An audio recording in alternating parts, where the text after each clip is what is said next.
If you use the internet on a daily basis, and chances are you do, you probably don't put much thought into cybersecurity. You know, your network connections, the pages you visit, the files you download. You should be thinking about these all the time. Welcome to And Security for All. Your host is Kim Hakim. We're here to help you understand, in general terms, how and why your cybersecurity should be kept in check. Now, here is Kim Hakim. Hello, everyone. Happy Friday.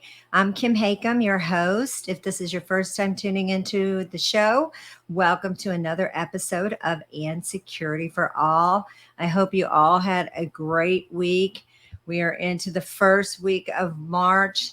How did January and February go so fast? But here we are. I think, what is this? I should even know. I think it's March 2nd.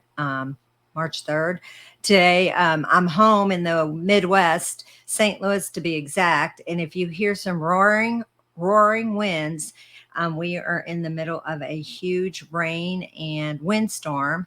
This morning on the news, they were like, don't be surprised if trees are going to come down. I happen to live in a 100-year-old house, so I have some very old trees. So let's hope I don't get any tree branches coming through the window during this show.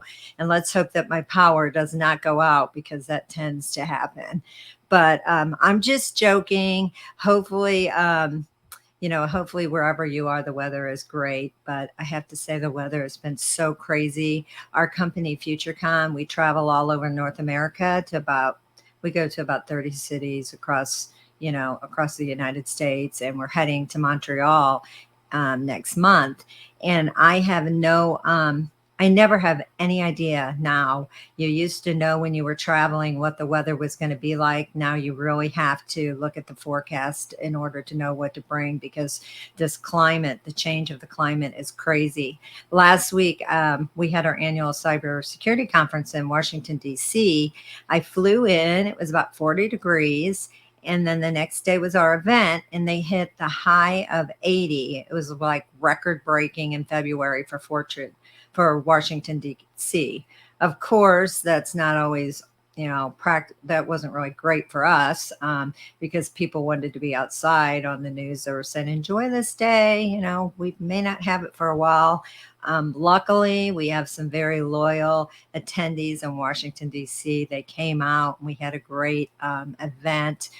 But we do run our events in a hybrid mode, and we did have, some of our people that opted to watch us virtually, probably so they could sit outside and enjoy the weather. But then that night, I flew home, and it dropped right back down to 40.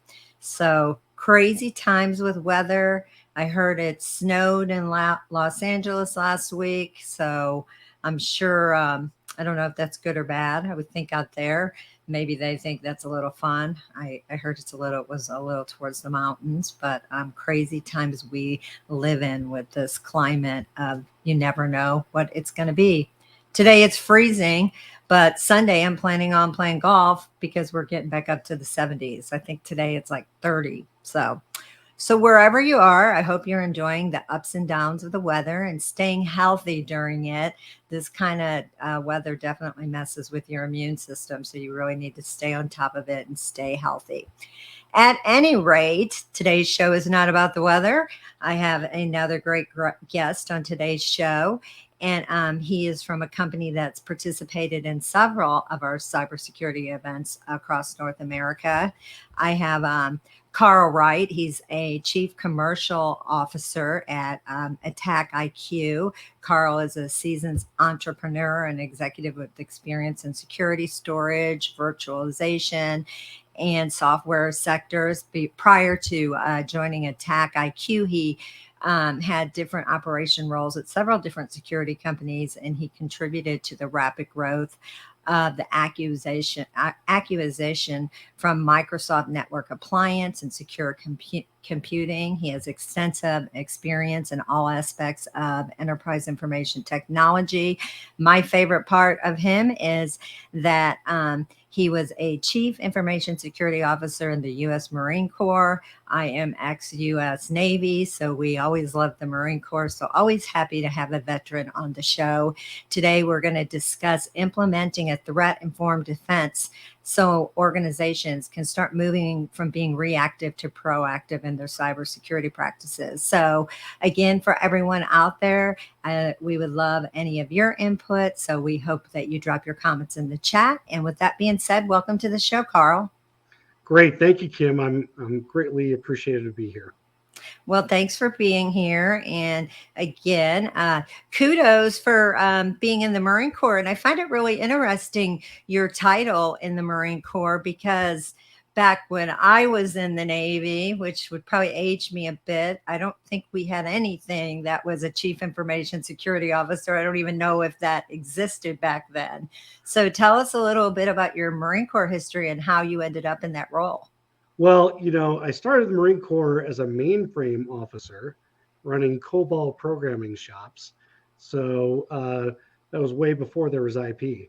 And so we had what we called SNA networks and lots of mainframe and lots of people programming in low-level system level language called COBOL and Fortran and a bunch of things like that. As the Marine Corps moved from big box iron mainframe to distributed client server architectures and IP networks, it kind of created a whole new opportunity for the Marine Corps to bring IT capability to the battlefield, but also introduce a lot of new risk that wasn't there with closed mainframe networks. And so my time in the Marine Corps was really at a pivotal time where we deployed the very first firewalls, the very first intrusion detection, the very first, the list of firsts goes on as people rapidly adopted IP networking in the late 1990s.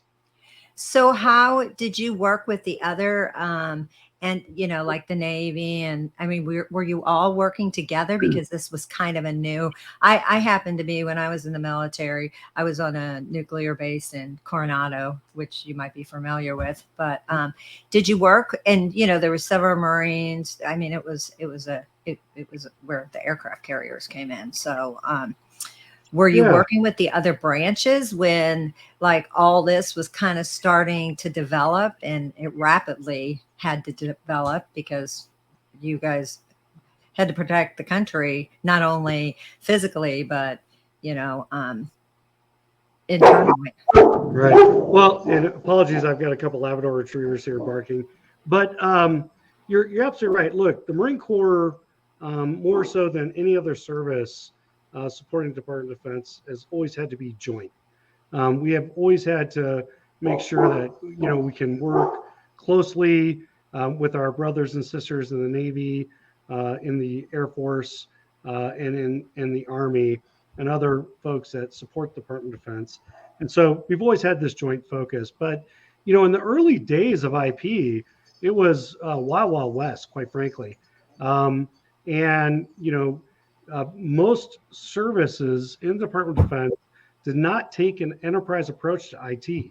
Every base post and station basically ran their own information technology and management capabilities, and even things like management of IP addresses was not done centrally.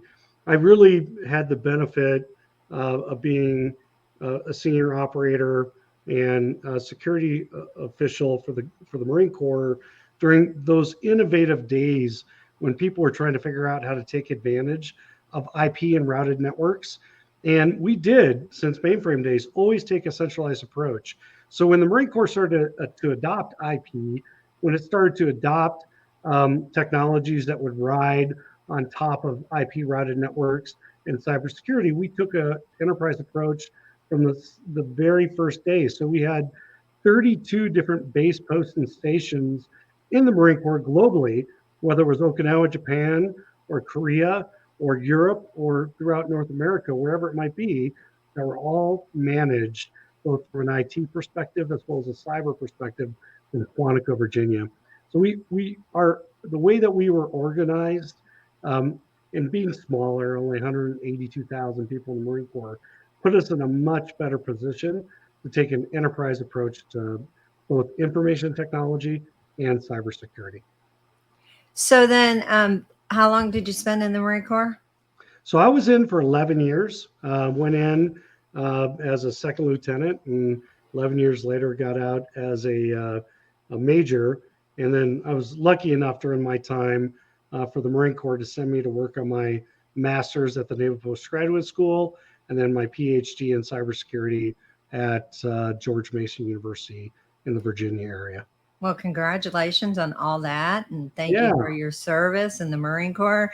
That sounds like you were doing some really big things in the Marine Corps. So you come out of the Marine Corps, then you're going to work on more education. What was tell us a little bit of your career path and how you ended up at Attack IQ, and then we'll kind of dive into a little bit of what we're going to discuss. That's a great question. I think so many people in the cybersecurity community today are working on career pathing. Like, I'm here today, I want to get to this other place later, whether it's a CISO or whatever the job is. And so I always value that question highly. And, for me, I started off on the technology side, mainframes, as we talked about, distributed client server architectures, and then operations of large networks that supported 400,000 users and 270 data centers. And so I come from a IT background and managing kind of large networks, and that really provided a foundational education and operations to me in understanding what doesn't work at scale, let alone how to secure all those type of things at scale. And so one of the things I always counsel all cybersecurity professionals on is like, yes, your job is to be a cybersecurity professional, but the reality is you need to understand what you're defending. You need to understand how those application environments work.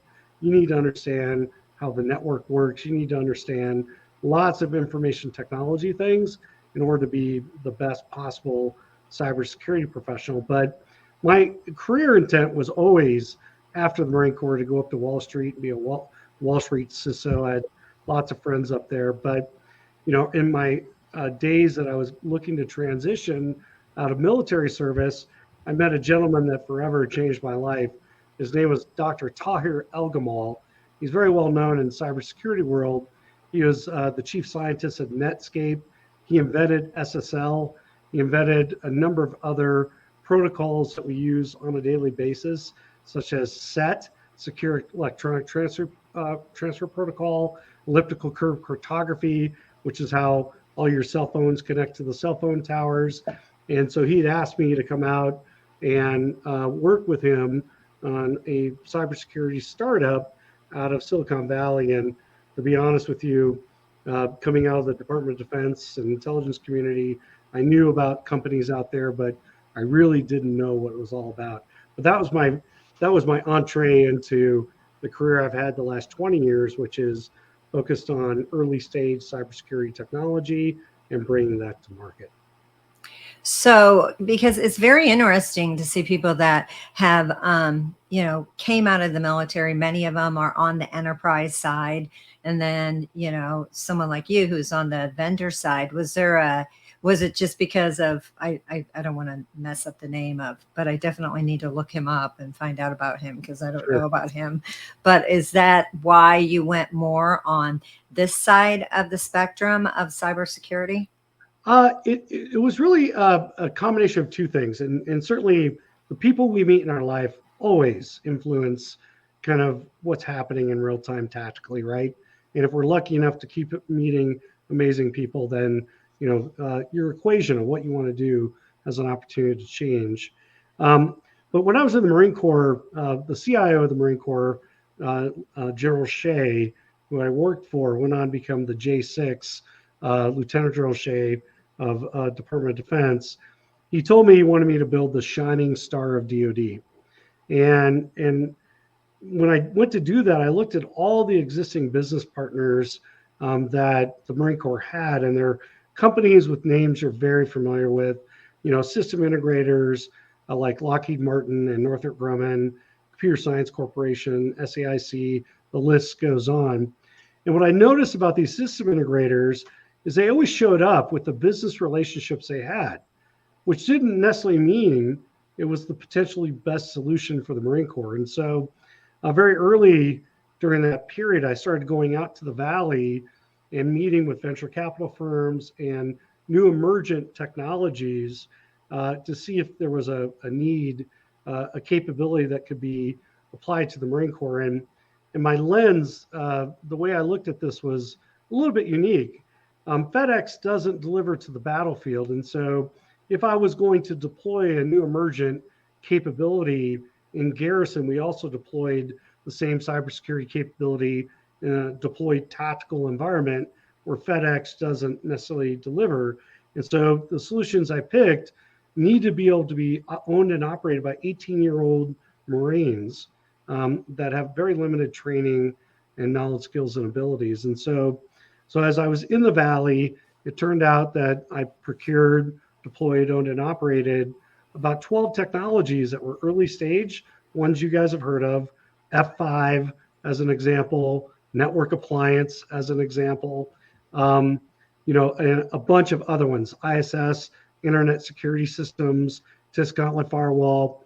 And all these companies went on to either go public or get bought for $1 billion by other companies. And so it turned out I kind of had a knack back in the early days for picking technologies that the world maybe would find valuable. Yeah, it's definitely been interesting because I've been in this industry about 25 years, and this is my second company.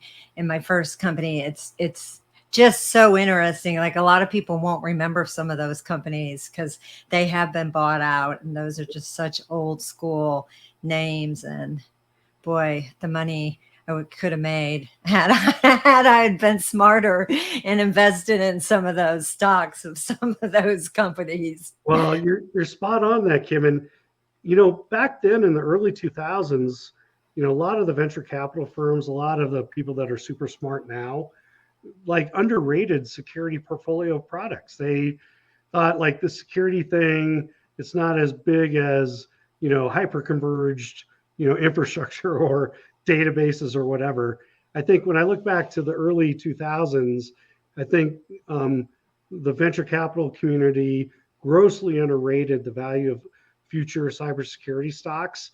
Number one, and number two, largely DoD was still doing a massive amount of R&D in that area, and they're buying a lot of GOTS products, government off the shelf, versus commercial products. And it wasn't until I think the venture capital community started to heavily invest in cyber that DoD started to take advantage of more commercial off the shelf products versus what they were developing in-house. I heard something really kind of comical on the I was driving in my car just listening to the radio, and it was one of those throwback stations that was doing like, this was the music popular 20 years ago, and they'd have like a little commercial talking about what TV shows were popular, and one of the things they said, did you buy Beanie Babies or Apple stock? And I'm like, yeah, I wish I would have bought that Apple stock 20 years ago. Totally, But right? yeah, but so now what are you're with the TAC IQ, and so what is your focus? I mean, I know we're talking about, it seems, of course, everybody should be more proactive instead of reactive. And I think I've been doing, this show for about a year and a half, and I get a lot of great different type of speakers, and we talk about this all the time, that there's still a huge amount of there's still a large amount of companies out there that just think it's not going to happen to me. And I think boards are taking it more serious because they don't want it to happen to them. And we were talking pre-show, I had seen something, about the U.S. Marshal attack this week, but I really haven't been around any of my cybersecurity experts because we haven't had a show this week. So I didn't see a lot. I really tried to dig into that. I didn't see a lot on that. I'm sure all the other people that are the technical people know tons about that. But where do you think we stand as a nation as far as being proactive instead of reactive and keeping our organizations? I mean, where do you think we are, and where do you think we still have to go? Well, you have like 5 amazing questions in there. So let me start at the nation level, right? And then we'll work our way down to the organization. I've been doing this for a long time, both on the operations side and on the vendor side. I never thought I'd go to the vendor side because I always felt I'm a mission-centric person. I always felt, very tied to the mission, but I realized I could do some things on the vendor side to help lots of organizations versus just help one organization that maybe I was the CISO for. But let's back out of that for a second. I think we're in a world of shit. Excuse my language. I think we're in trouble as a nation, as a country, as a world. I think that the massive escalation in cyber attacks, the sophistication of these cyber attacks is at a unparalleled level where the op tempo is so poor that regardless of how well resourced or so high that regardless how well resourced organizations are, they don't have enough people, money, or treasure to deal with the number of attacks. And the examples I like to give you on that is, for years and years and years, the Chinese have been a massive problem. Stealing our intellectual property, whether it has been commercial organizations or even when I was CISO of the Marine Corps, government organizations with a massive attack called Moonlight Maze that most people will forget. But, I was part of an intelligence community at the time where we observed the Chinese attacking and stealing information and did nothing about it because at the time we just wanted to monitor what their capabilities were and other things. And we did not alert, anybody that this attack was going on because of the way that we operated back then. And our government, who's responsible for national defense, is not defending our citizens from the Chinese or the Russians or the North Koreans or the Iranians. And so I personally even question what the definition of national defense is today when it becomes to something called cyber. And I don't think it's fair to expect the average American citizen or corporation with limited amount of resources and capabilities who pay taxes to defend themselves from nation state attacks. It's just not reasonable that they would have the capability maturity model or sophistication to protect themselves, their users, their shareholders from nation states. So I said a lot there, Kim. I'm going to take a quick break and see if you want to dive into that at all. Well, no, I agree with you. I mean, we still have people that don't even know what a nation state attack is. I highly doubt that at the board level, with large enterprise companies, they certainly, I hope, know. And it's just, we rarely see much, Morgan Wright, who works for Sentinel One, he's a cybersecurity analyst. He's just kind of their intern CISO, and he is a Fox News correspondent. So occasionally, like not very often, will you see him come in on the news and talk about what's going on with cyber. And not to get political, but that's usually the news station I watch. But I don't know what's happening on the other news stations, but we're just not talking about it as a nation. And then when we do have something that happens, we're talking about little white, balloons in the sky. We're focusing more on that, I believe, than we're focusing on the danger that we're under.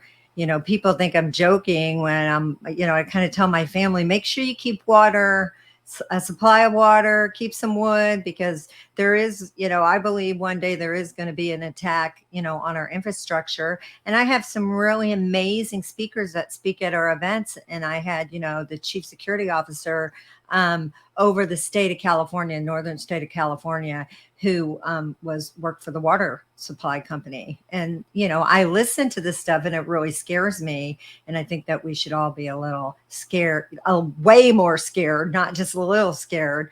So what are your thoughts on that? Like, are you worried about our infrastructure and, I think, I know we talk about, ransomware all the time, and that's going to continue to happen. But I fear more about just our infrastructure. And do you feel like our government and the municipalities are too worried Now, some are like, I hate to keep saying something before I let you talk, because, there's a group of people in Dallas that work for the municipalities that I know very well, that are the CISOs, and, they're a great core. They have a group of people and they all work together, but I can't imagine it's like that in every state across the Yeah. United States. Well, I live in Whitefish, Montana. That's right. That's where I live. And we saw the balloon first, and it's absolutely amazing that every American citizen understands that there's a balloon that does surveillance and is stealing information, and they're all upset about that when the amount of information and attacks that the Russian government and Chinese government are perpetrating on us on a daily basis is the size of 100 balloons a day. Mm-hmm. Okay, so if we want a good analogy in order of magnitude of the problem, if everybody understands that balloon, just times it by 100 every single day, right? And so that's the real world we live in. And the commercial organizations, let alone our government entities that are here to provide those services, are responsible, for first and foremost making money, saving lives, prosecuting war, whatever their mission is, right?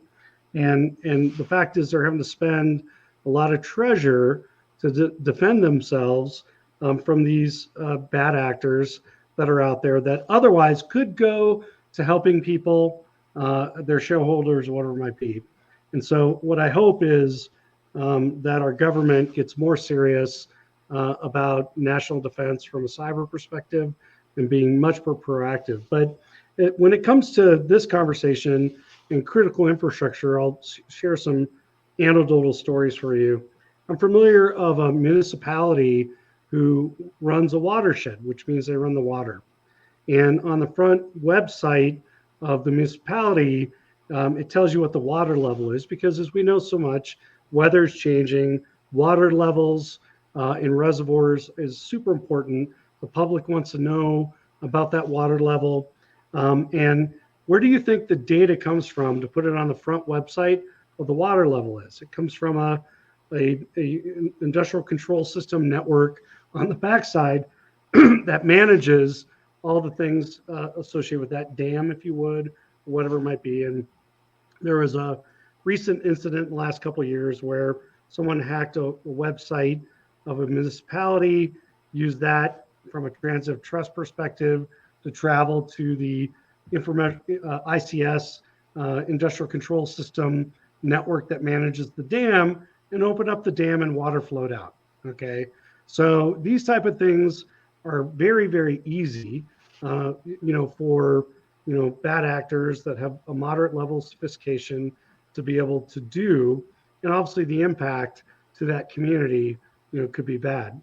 But if we take a look at it, something that is, probably touches all of us even a little bit more, all banks have ATM networks, and these ATM networks, they put a lot of cybersecurity on.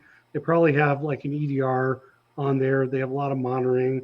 Maybe they have, micro segmentation of ATM machines, and people that are monitoring this. We've gone into being proactive, gone into some of these networks, run some very simple, tests against, the effectiveness of their security controls that they bought, they paid for. And what we found is we could compromise 300 ATM machines in seconds. And it was largely because of misconfigurations of the infrastructure that people bought and owned. And that really is our biggest, I'd say, threat, is that we buy lots of capability, whether it's security or networking or whatever it might be, and the human error of misconfiguring it to the best possible configuration in order to interdict or to thwart, whatever the nefarious objectives of the adversary are. What are your what do you think about, I've had a lot of pen testers on the show, and I've had some ethical hackers on the show. Do you think that how much pen testing and how much of that do you think some of these large companies are actively making sure they're continually doing, just to make sure that they are safe? Yeah, great question. So the good news is I think that organizations over the last 5 years have been spending a lot more money in order to have what I call situational awareness and visibility into the effectiveness of their spend. I mean, on the IT side of the house, we have an SLA. It's called 5 nines. My network will be up 99.99% of the time, right? If it's not, I'm not in my SLA, and the CIO doesn't get a bonus or somebody gets fired.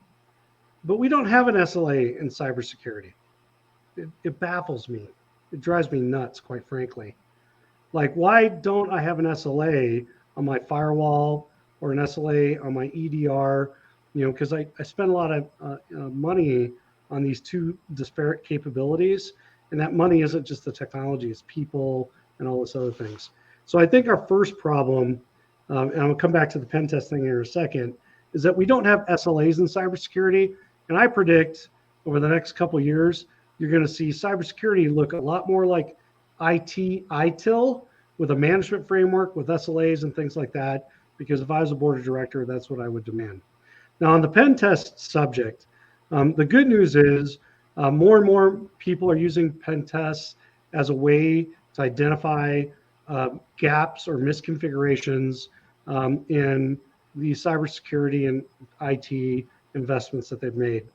But the fundamental problem is scale. There's a very large bank that spends $6 million a year on pen testing, $3 million internally, $3 million externally. They bring in external pen testers because their internal team, left alone, will just do the same thing over and over again. And bringing in external pen testers, they bring more tips and tricks, new things to the table to make sure they get some level of diversity of testing in the portfolio for that year. But even with that spend, they can only test 1% of the global topology per year, a month, or 12% per year. And what you have to ask yourself is two things about that 12%. Number one, once they test something and you have results and somebody fixes it, do they ever go back and retest it? They don't, because they're busy moving on to the next objective. The second thing is, do you think 12% a year is enough? Or do you think adversaries are testing you much more frequently than that? And the reality is 12% is not enough. The stated objective of this bank is 40%, but they can't get to it with just humans. They have to introduce some level of automation that's better than ad hoc, if that makes sense. So going back to focusing on the topic and, being proactive instead of reactive, which of course is what everyone would want. Is that even possible? And let's talk about that a little bit. And some of you, from your expertise, how do you become proactive? Say you are a large, American Express or a Bank of America, or maybe, a railroad company, a pipeline, how are you going to become more proactive in it? And I imagine, the hack of the pipeline did, scare a lot of people to say, hey, this is, we had lines and lines of people for days trying to get gas. So and that was already a few years ago. I mean, Look, American attention span is pretty short. Yeah. We like to use the Colonial Pipeline and Target as analogies of sins in the past, but we continue to, perpetrate those sins today. So I'm going to start somewhere where you and the listeners may not expect. This is actually not a technology issue. This is a people issue. My background and expertise isn't actually cybersecurity. It's management of planned change. And the fundamental issue that we have today from a cyber defensive operational perspective is a people and organizational problem. We continue to solve the problems of yesterday organizationally versus future-proofing our operations for where we need to be in 5 years.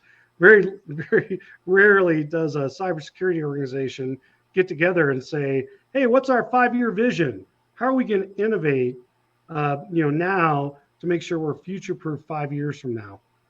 We're so busy reactive to the point of your question about dealing with the threat of yesterday that we're not thinking about not the technologies we deploy, but the processes that we deploy and or employ in order to allow the organization to execute with something you'll probably remember from your military days called the OODA loop, the ability to observe, orientate, decide, and act, and spin this loop faster than the adversary. And we always say in cyber, the adversary has to be right once. You have to be right all the time. And it's our decision support systems that are and processes behind those that are causing us the biggest pain and suffering right now. So break that down a little bit, what you just Okay. said, because I do have a very large audience on the And Security for All, and they do tune in. My LinkedIn, the people that, because we'll get a lot of people that watch this, afterwards, but for my people that have no idea what you just said, can you kind of put that in layman's term for them? Yeah, absolutely. Thank you for that. So in large enterprises, there's a lot of staff functional areas.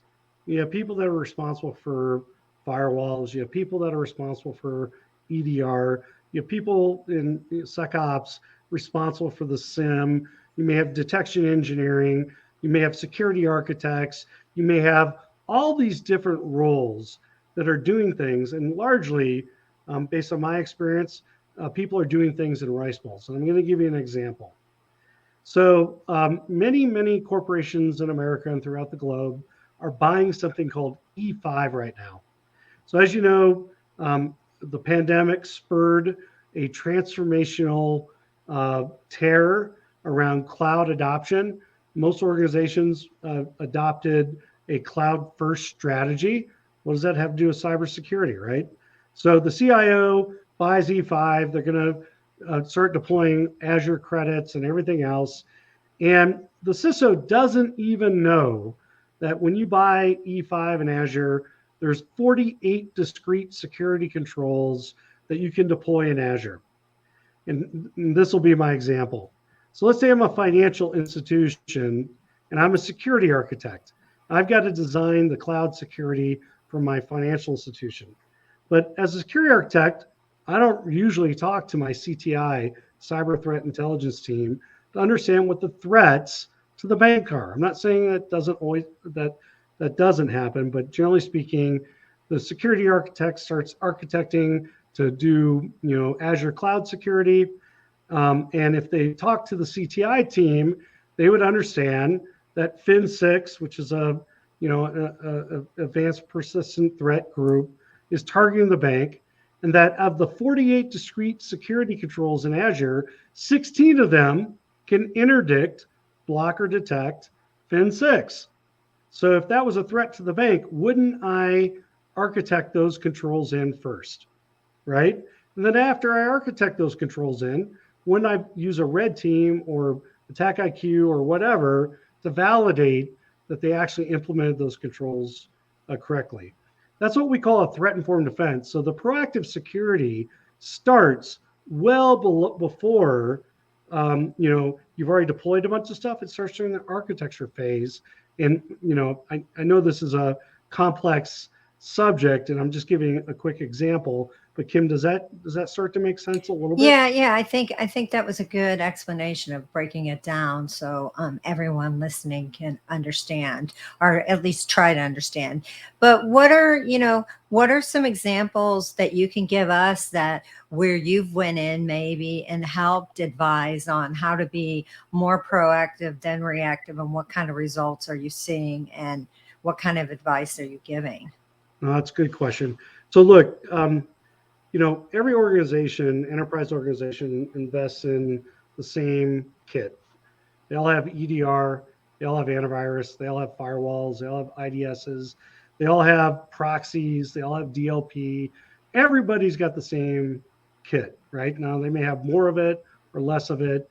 They may have one vendor or another vendor, but they bought it all for the same reason.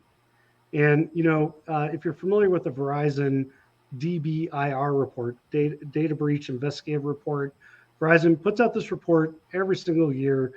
If for the audience, if you haven't seen it, it's a great resource to learn a lot.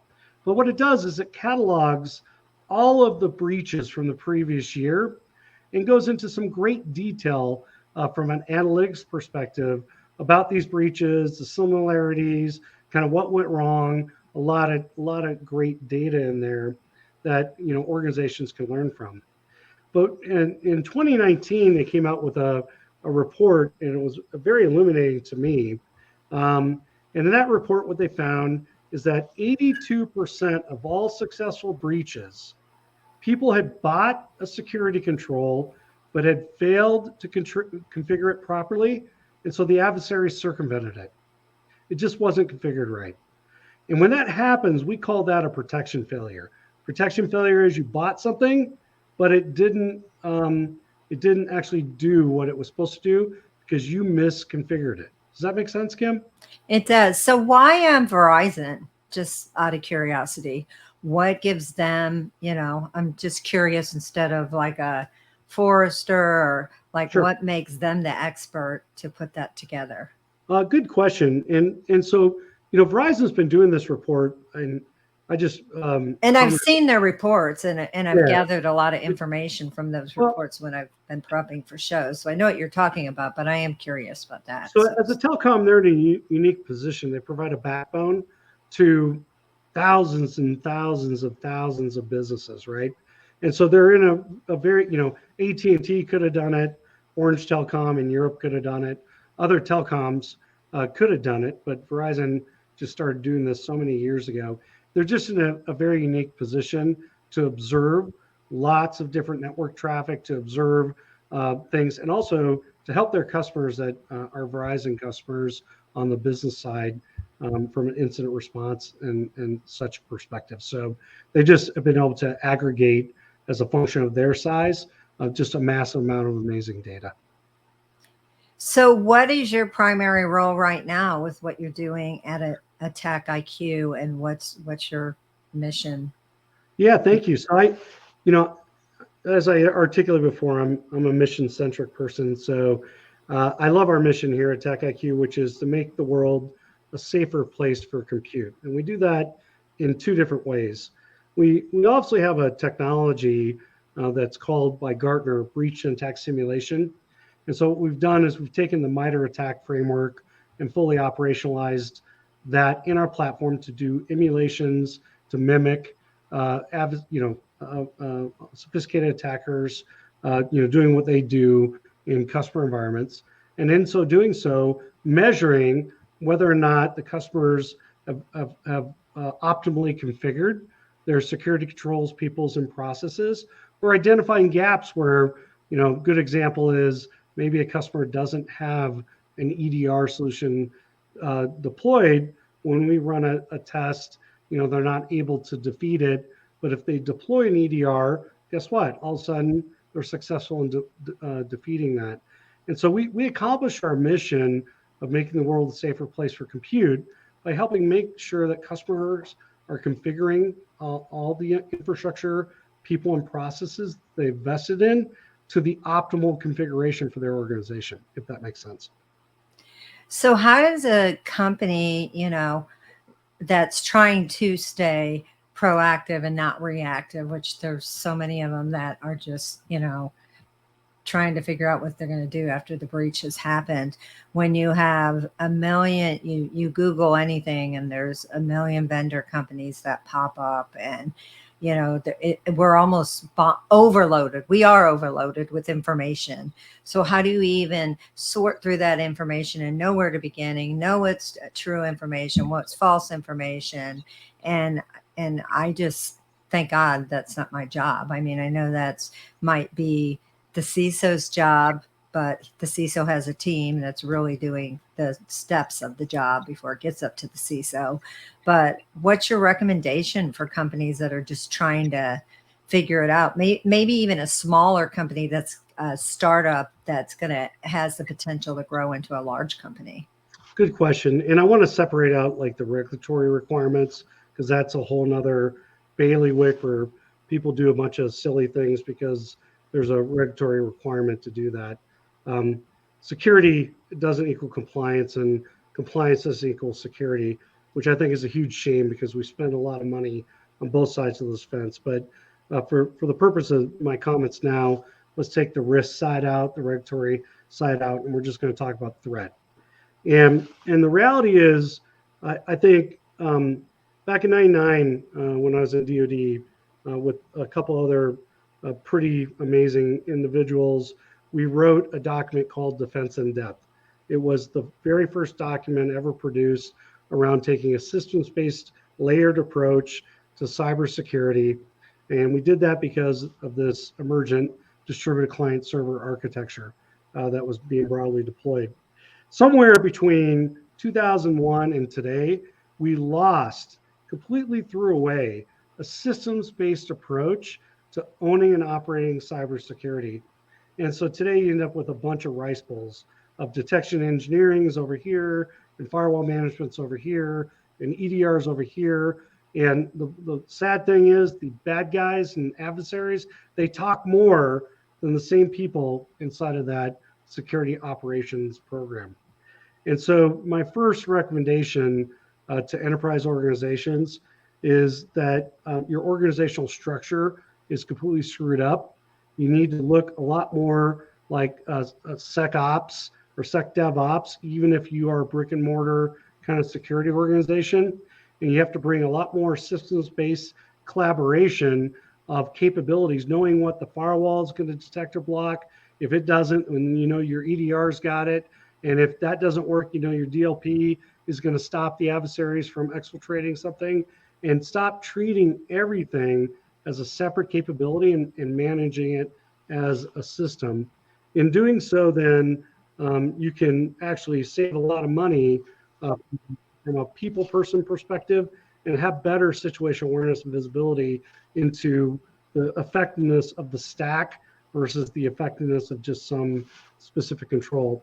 And then if you do that, if you take that approach of managing the stack from a systems-based perspective, then you can assess much easier the effectiveness of that stack of capability that you've invested in. And that's obviously where somebody like an Attack IQ or other folks come into play, if that makes sense.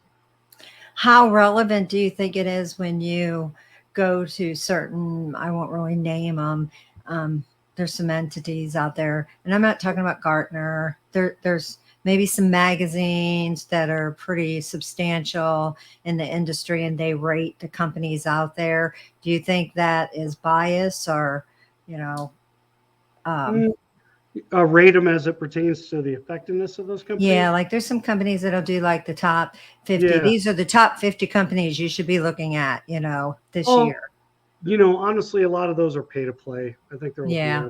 I mean, look, I think the best way to evaluate a technology is reference calls with the customers that they got. I mean, what looks good on paper and in a pre-sales motion POC may not look great a year later. And I think one of the big problems is that cybersecurity teams are not business people. They don't focus on business outcomes. What if I deploy this technology? What's the business outcome? Do I save money? Do I make money? That hasn't been a huge focus of the cybersecurity profession. And I do think that has to factor in to how cyber is looked at going forward, because they're getting a different seat at the table. From my perspective, I think you'll see more CISOs sitting at the board level going forward, if that makes sense. And you are right about the pay to play, because I can't tell you how many emails I get all the time. Do you want to be in our magazine for top women, in your industry? And it's always a fee, and I would never pay, invite me for free, and that I'd be flattered, but yeah, most of it is, you are paying for those articles, but a lot of people take that serious when they are reading some of that stuff. But, really one of the best ways is what I do. I bring a lot of vendors together, and, we have a lot of cybersecurity professionals that come out, and they're able to go and talk to these vendors and find out what they're doing, see demos on site. And it's kind of a you get to knock it out all in one day. That's on a smaller scale, or you could go out to an RSA or a Black Hat, but it's on a way larger scale. How much of that information are you going to retain? And you definitely have to know what you're looking for when you go, to some of these type of events. Yeah. But is there any other things that you're seeing? I know in the beginning, we still have about 5 or 6 minutes, but you talked a little bit about, we are this world. We're not in a good place right now. What are some of the positive things? I always like to end the show on more of a Yeah, positive absolutely. note, the positive things you're seeing in the industry that's happening. Well, I think two things. One of them popped this week, but I really do appreciate CISA and the work that CISA is doing. I think it's phenomenal, and I think that they're ramping up to be able to help more.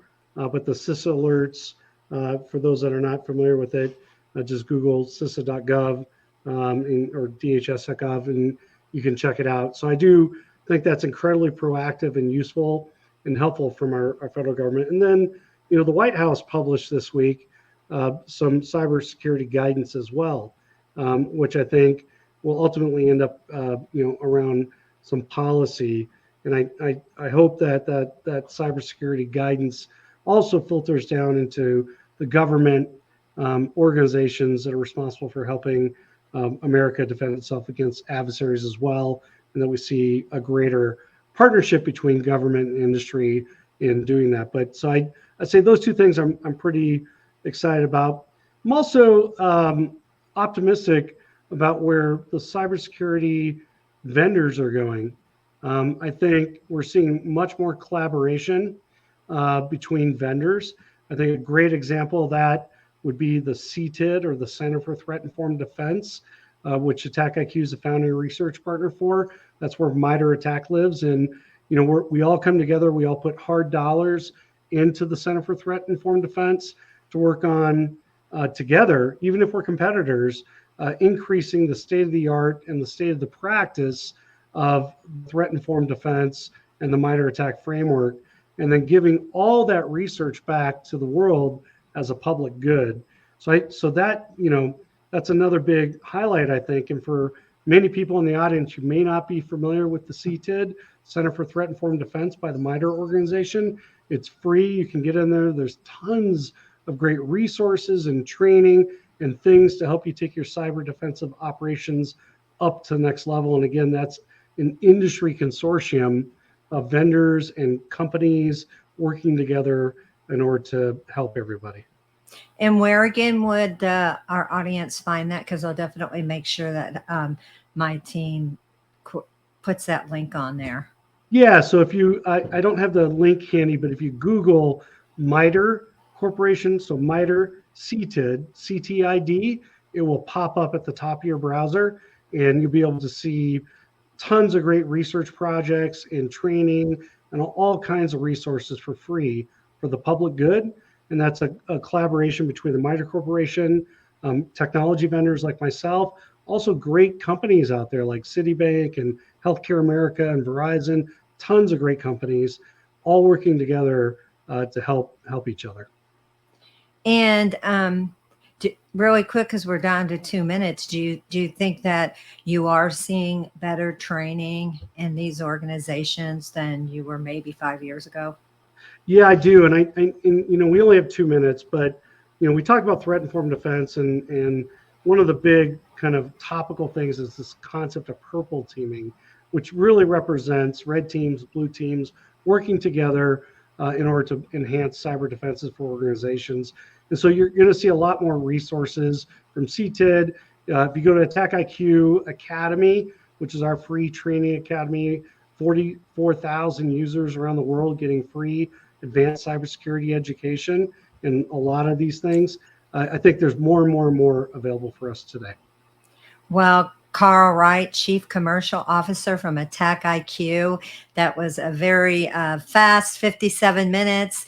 Thank you for sharing all your knowledge and your expertise and being on the show. We appreciate all your insight. We'll definitely have to have you back because I feel like we just got to the tip of the iceberg. Thanks so much for being here.